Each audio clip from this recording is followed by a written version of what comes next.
কি করতে পারে না একটা কারণে আত্মীয় স্বজনের কারণে। আমরা বাংলাদেশে যে যেখানে আছে গরিব বড় লোকের ভিতরে একটা বড় আত্মা আছে করার জন্য।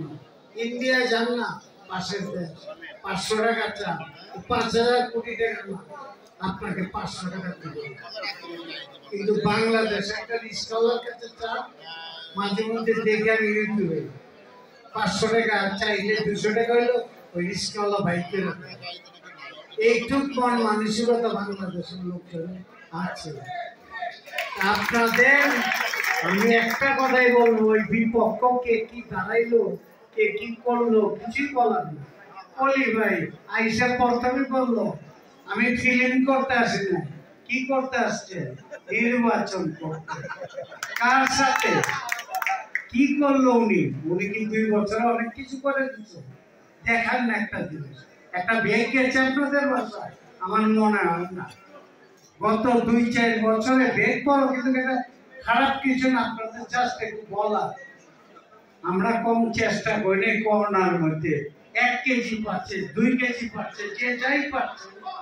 আমি সহযোগিতা বহুবার চেষ্টা, খালি মিশার যাইতে বলতাম যে কি দরকার তো কি কি করতে হবে, কত তখন লোক হয়। আমরা এই 700 কয়জন না, আরো লোক বাকি আছে, যে আরো 70-80 জন বাকি আছে, 100 বাকি আছে, ওনাদের সহ নিয়ে আমরা একটা দল গঠন করব। শিল্পী সমিতির নতুন ভাবে পরিচয় করাবো। সেই পরিচয় আপনারা দেখতে পারবেন, ভালো অবশ্যই হবে।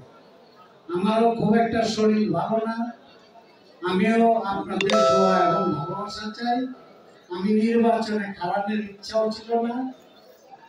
আমি নিশার সভাপতি, আমি সেক্রেটারি না, সভাপতি সেক্রেটারি বড় কথা।